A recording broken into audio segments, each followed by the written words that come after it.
Hurmatli yuk mashinasi haydovchilari va tijorat avtomobil vakillari diqqatiga. AQShda yuk mashinasi haydovchilari uchun ingliz tilini bilish bo'yicha yangi muhim talablar kiritildi. Federal avtomobil tashuvchilari xavfsizligi ma'muriyati FMCSA yaqinda tijorat yuk mashinasi haydovchilari uchun ingliz tilini bilish talablarini kuchaytirilgan holda qo'llay boshladi.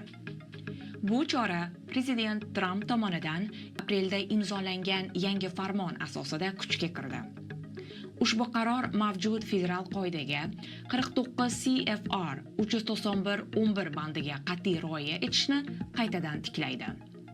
Transport vaziri Sean Duffy'ning aytishicha, haydovchilarning yo'l belgilarini o'qiy olmasligi va tilni bilmasligi bir qator avtohalokatlarga sabab bo'lgan holatlar hujjatlarda tasdiqlangan. Shu bois ushbu qonun joriy etildi va mamlakat miqyosida amal qilinadi. Bu farmonga ko'ra, yuk mashinasi haydovchilari endilikda ingliz tilini yetarli darajada bilishlari shart. Qonun yetarlicha darajani quyidagi qobiliyatlarni namoyish etish bilan belgilaydi. Keng jamoatchilik doirasida ingliz tilida muloqot qila olish. Avtomobil yo'llaridagi belgilar va signallarni ingliz tilida tushuna olish. Rasmiy so'rovlarga javob bera olish va 4-si hisobotlar va yozuvlarga ma'lumot yoza olish. FMCSA bu talablarni bajartirish maqsadida yangi ko'rsatmalar chiqarish va inspeksiya tartiblarini yangilash bilan shug'ullanmoqda. Ushbu talablarning bajarilishi ruxsat etilgan ofitserlar tomonidan yo'l bo'yidagi tekshiruvlar paytida nazorat qilinadi. Ya'ni maxsus punktlarda muntazam xavfsizlik tekshiruvlar chog'ida, vazn nazorat stansiyalarida, shuningdek shtat chegaralari va kirish portlarida ham tekshiruvlar o'tkazilishi mumkin. Ingliz tilini bilish darajasi ofitserlarning hujjatlar so'rashi, belgilar va rasmiy savollarga javob olishi yoki ko'rsatmalar berish orqali suhbat davomida baholanishi mumkin. Haydovchilar yo'llarda xavfsizlikni ta'minlash uchun ingliz tilini yetarli darajada bilishini namoyish etishlari shart. Aks holda, Tijorat transport vositalari xavfsizligi Alliance CVSA 2025-yil 25-iyundan boshlab ingliz tilini bilmaslikni out of service criteria ro'yxatiga qo'shdi.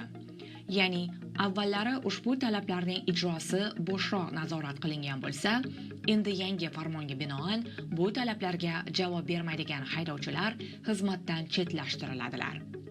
Bu esa haydovchining belgilangan standartlarga javob bermagunga qadar tijorat transport vositasini boshqarish huquqidan mahrum bo'lishini anglatadi. Bu talablarni majburiy tarzda qo'llash farmon imzolangan kundan boshlab 60 kun ichida boshlanadi.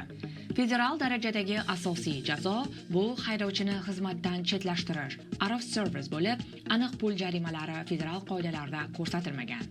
Biroq Arkansas kabi shtatlar ushbu federal talablarni kuchaytirish uchun o'zining alohida jazolarini joriy qildi.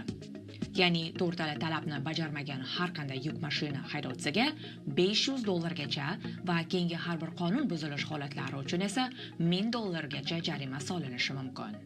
Shu bois turli shtatlarda harakatlanadigan haydovchilar bu federal va shtatga xos qoidalarni bilib qo'yishi va rioya qilishi juda muhimdir. Hozirda ayrim shtatlar CDL imtihonlarining yozma qismini ingliz tilidan boshqa tillarda o'tkazish imkoniyatiga ega. Lekin ijro qo'mitasi CDL testlarini ingliz tilida yagona standart sifatida kiritish talabini 2025-yil 1-may kuni tasdiqladi.